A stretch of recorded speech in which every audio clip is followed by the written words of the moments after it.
Rocket, what's the reaction been like within the group to the punishment against Harley? I haven't spoken to the group. It was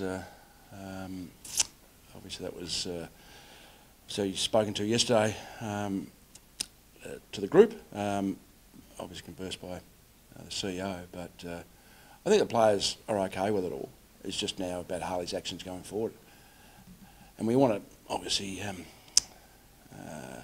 a pointed thing about Harley, but it's about every player. It's about the expectations and standards, and we don't expect any more from him than anyone else, and it's just there's just going forward. So the players really want to see some action in that area. Is it good to have it resolved before the game? Yeah, I don't think the players are distracted by it too much. I don't think that's affecting the playing group.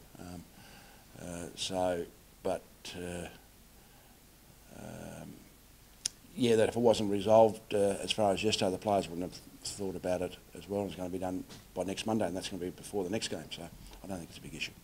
What do you need to see from him tomorrow and I guess in the next week to make? Oh well, what we've seen this past couple of weeks, just the attention to detail what's expected as a professional player. Which in the past he's trained pretty well anyway. I mean, historically he's a good trainer. He's done that. So, but it's just all the little things that go along with that. We see effort tomorrow in the game. That's all we want to see. We know he's talented, but it's not so much his performance as far as quality, but it's about the effort. So if there's effort in his preparation, then there's effort in the game. Well, there's a fair chance he'll be back in. It's obviously always been a game that stands out for people outside the park because of the inevitable comparisons. Yep. Is it got a little bit extra this year just with the way the two clubs have been going? Nothing for me. I just treat the GWS as another opponent. I don't. It's interesting, and I know the public interest is going to be, especially media interest, about because they're two franchise new clubs. But it's like saying if we finish 11th and they finish 12th, we've had a successful year because we're in front of the Giants. Well, that's garbage. I mean, we're about the rest of the competition, and I would think the GWS are as well. I mean, they're aiming for finals, but that could oscillate again next year. It can turn around, as you say. Well, there's a Carlton-Collingwood rivalry. 1 year one's above the other, next year it turns around. So there's not a big deal for me, to be honest. How's Charlie's ankle? Charlie's ankle, he has improved remarkably. He was very close to playing. So he obviously looked after it well Saturday night and Sunday night.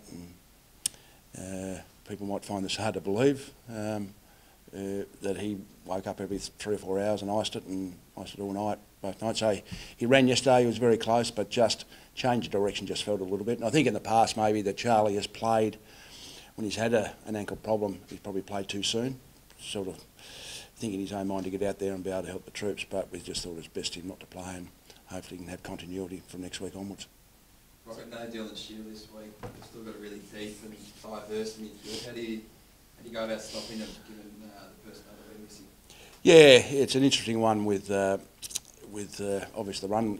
Obviously we struggled a bit towards the end of last week, as it's proven now that David Swallow probably should have been subbed out, but we had a couple of injuries in that area. So that's our area of concern as far as our quality of players that are out, and that's their strength. So hopefully with some tall forwards we've got, hopefully now I think even though we struggled to run a bit last week at the end, our centre square work and stoppage work was pretty good. So I think we've got to be able to win that to give our forwards a chance.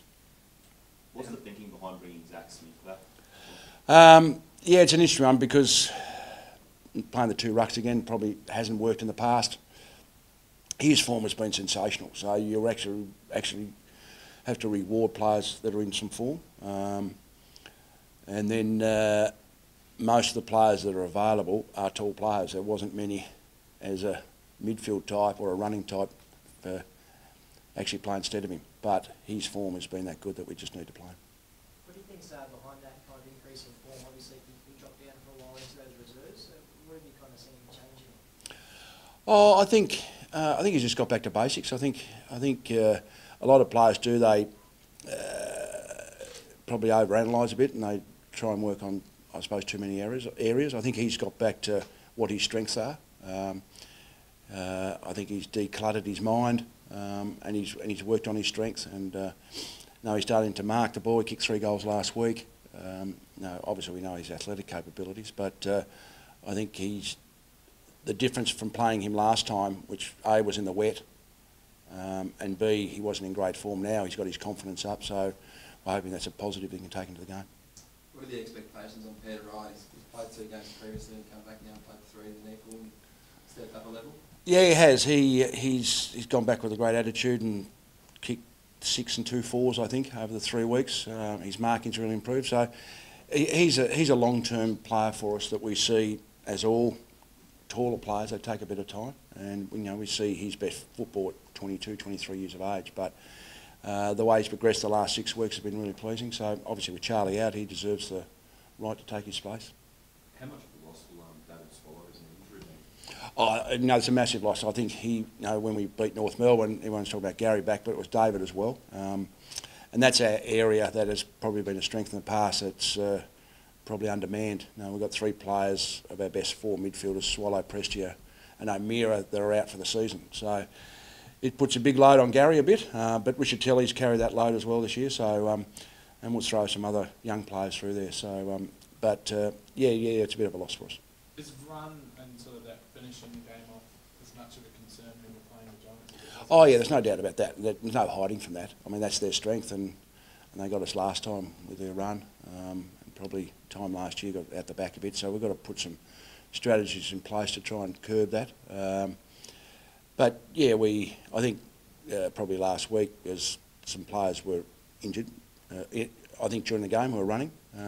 We probably had 4 or 5 players in there that probably aren't great runners anyway, and with the humidity, we just obviously fell over the cliff in the last quarter. But so hopefully the players that we've picked have got enough match conditioning now that they'll be able to see the game out. So are you going to play 2 tools out of the square and just go longer? You had that problem at half forward last week, or is it just personnel? Or problem at half forward, as in? Well, it just you can get it through there in that second half of that game, yeah, we had 14 inside 50s in the last quarter, but they were shallow entries. Not deep, yeah. And the forwards, I think, at that stage, a lot of the opposition backs came off our players and read the ball quicker. So I think fatigue as well. We didn't react quickly. So I think it was as much the way we entered. It was mainly from centre square bounce. We got 4 or 5, and 4 or 5 of those were rebounded straight away. So obviously with height there, they have got some injuries to their tall defenders. That they like to get numbers back, and they can run well. They like to obviously run from one end to the other. So it'll be a combination of hopefully we can get the ball in there deep and mark the ball, but at the same time put enough pressure on them that we can turn it over. Any update on Rory Thompson, how he's recovering, or any advice on him? What way? What's he recovering from? I've been told an injury. He was a bit rusty last week. That was his second game back, was it? Yes. First game back. Yeah, he was a little bit rusty for his first game, which most players are. Gary was a bit rusty against North Melbourne in the first half, so it just takes a bit of time to adjust. But no, he's fine. He's okay. So we expect an improved performance each week now. Took and Cade played every game this year, but teenagers, how do you manage their load in the back up? Can they play every game? That's an interesting one, because Adam Sard now is getting sore groins, which is the load. Normally a first year player, you're probably giving them a break before now. So Took and Cade are just, I suppose our measuring is that they're starting to wilt a little bit, and that's a problem with having so many injured players, that the loads goes on to some younger guys. So I've said it about 3 weeks ago, hopefully we can get some players back that we can start to actually monitor them, whether we give them a rest or play them as a sub or whatever the case may be. But obviously Cade's in really good form at the moment, but he had a sore groin going to last week. He didn't train much last week going into the game. He's a little bit better this week, but that's going to be obviously a managing issue going forward. You're surprised about how well Cade's performed during quite a tough time with not much support around. He's only his second year. He's probably been one of the best 7-year players in the game this year. Yeah, he's done exceptionally well. His pre-season form wasn't great, but his last 8 weeks probably he's been terrific. I think as much his form as his leadership. He's really, for a quite young lad, he's really jumped up in that area. So we think he's been exceptional the way he's played.